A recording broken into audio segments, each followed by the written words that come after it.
Hello, welcome to Mowgli TV. Today I'm gonna talk about a subject that keeps coming up all over the internet from newbie VJs, which is which projector should I get to start off VJing? I've seen a lot of people replying to this very common question with answers like, you should spend at least $2,000 or even more, otherwise it's going to be useless. Don't get a projector, get a monitor, it's cheaper. I've got to say that I completely disagree with all this. And my advice would be to get whichever projector you can afford, and actually going further than that, whichever projector you can afford and it's actually cheap. You don't need to spend several grand on a projector to start off projecting. You can actually get free projectors from many places because they're old, slightly underspec and slightly obsolete. Businesses often discard their hardware whenever something new comes out, and eventually they dump it.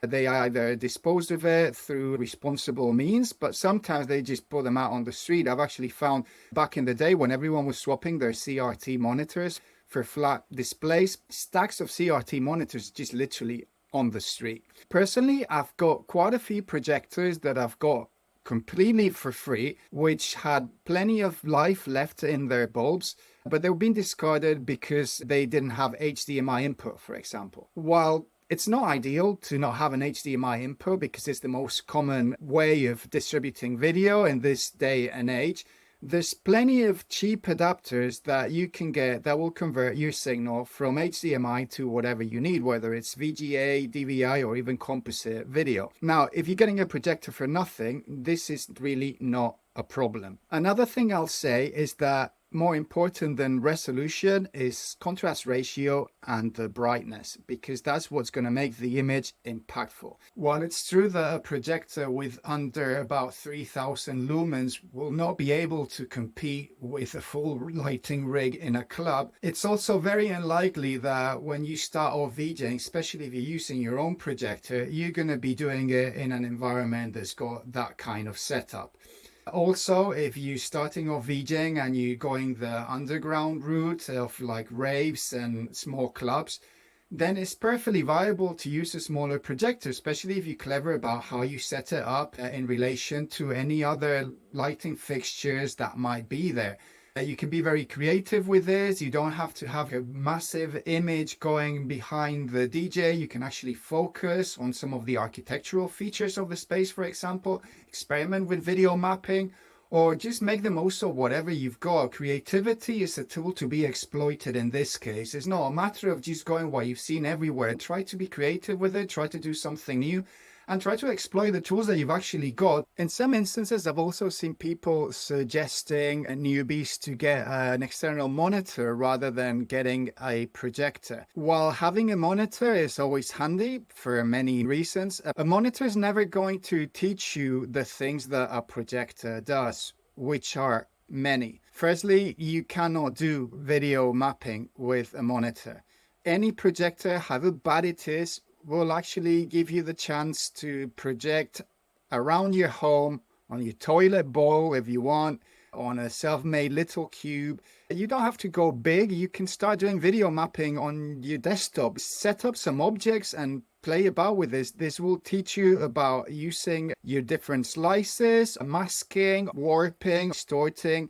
And this is invaluable when you actually get the opportunity to do this larger. Think about it as in creating a model or a maquette rather than the real thing. Another plus point about having an older projector is that older projectors all used to have a standard tripod mount on the underside.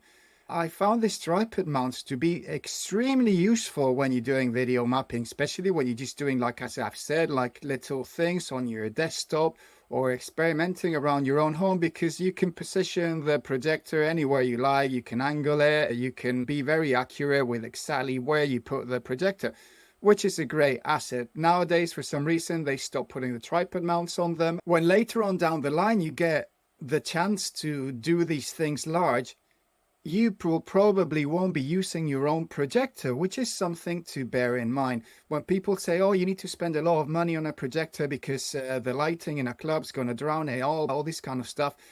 Personally, I completely disagree. If you're going to be VJing in those kind of environments, you're very unlikely to be supplying your own projector. There's probably going to be an AV hire company that's going to do that because they'll be hiring the sound system and everything else. Or if you need to supply it, you can always hire whatever you need for the job. Obviously, this needs to be a paying job. I wouldn't go out hiring a projector if you're just getting drinks tokens for it. But then again, if you're just getting drinks tokens for it, it's perfectly okay to bring whatever projector you've got.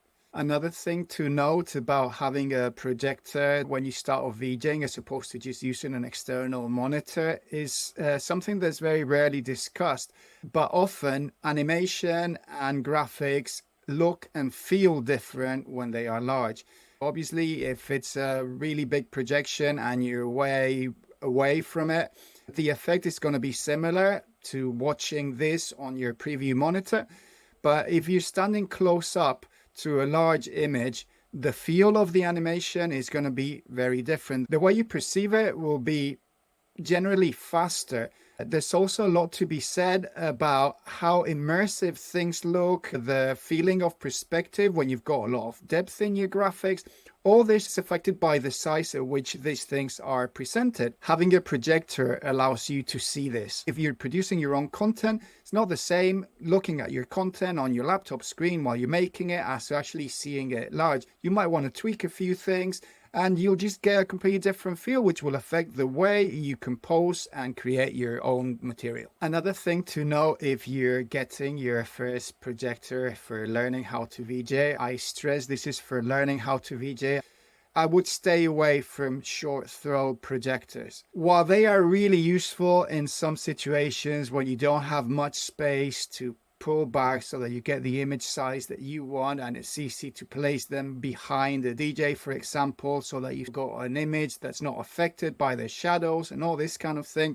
Short throw projectors are notoriously hard to set up, and they're very limited in the scope of what they're useful for.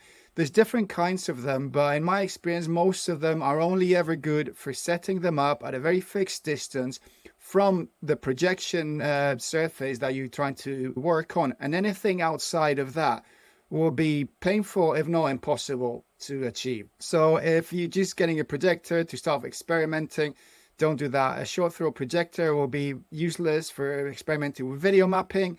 And as I've said, its usability will be limited to the specs that they tell you that it's been made for. From seeing comments all over the internet, I'm pretty sure that this is going to be a controversial video, but I'm an advocate of not throwing money at things unnecessarily, especially if you're not getting paid for what you're doing. My take on this has always been to make the most of whatever you can get your hands on, and to not invest in things until you've made money from what you've already got. I think that's a very good advice in general. It's very easy to think that if you start throwing money, especially if you're in a creative field, that this is going to open up all the doors.